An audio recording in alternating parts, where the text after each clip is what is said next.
केदारनाथ मंदिर 2 मई को और बद्रीनाथ 4 मई को खुलेगा। आधिकारिक घोषणा जारी। 4 धाम यात्रा की तैयारियां पिछले कुछ दिनों से जोरों पर हैं। इस संबंध में अधिकारियों द्वारा कई बैठकें की गई हैं। केदारनाथ और बद्रीनाथ में हालात का सर्वेक्षण करने के बाद बद्रीनाथ केदारनाथ मंदिर समिति BKTC ने इस वर्ष की तीर्थ यात्रा के लिए आधिकारिक रूप से मंदिरों के खुलने की तिथियां घोषित कर दी हैं। BKTC के अनुसार केदारनाथ मंदिर के कपाट 2 मई को श्रद्धालुओं के लिए खुलेंगे।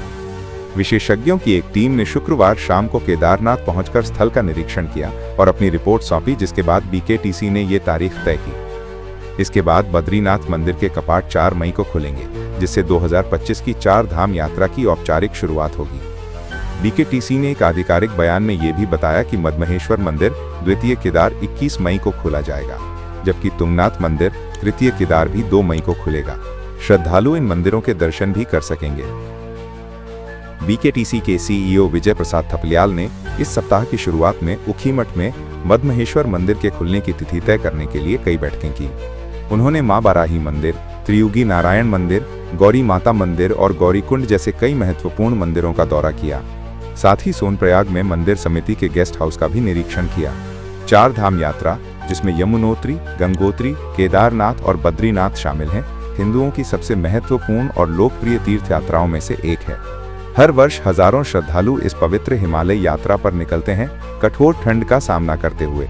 परंपरागत रूप से ये यात्रा दक्षिणावर्त क्रम में होती है। यमुनोत्री से शुरू होकर गंगोत्री, फिर केदारनाथ और अंत में बद्रीनाथ में समाप्त होती है। कुछ श्रद्धालु केवल केदारनाथ और बद्रीनाथ के दर्शन करना पसंद करते हैं। ये यात्रा हेलीकॉप्टर सेवा के माध्यम से भी की जा सकती है। हालांकि अधिकतर श्रद्धालु पैदल यात्रा करना पसंद करते हैं। हर साल हजारों श्रद्धालुओं के आगमन के साथ सुरक्षा और आधारभूत संरचना सुनिश्चित करना उत्तराखंड सरकार के लिए एक बड़ी चुनौती बन जाता है। राज्य की अर्थव्यवस्था इस वार्षिक तीर्थ यात्रा पर काफी हद तक निर्भर करती है। मुख्यमंत्री पुष्कर सिंह धामी ने हाल ही में कहा कि सरकार सभी श्रद्धालुओं की सुरक्षा और सुविधा सुनिश्चित करने के लिए पूरी तरह प्रतिबद्ध है।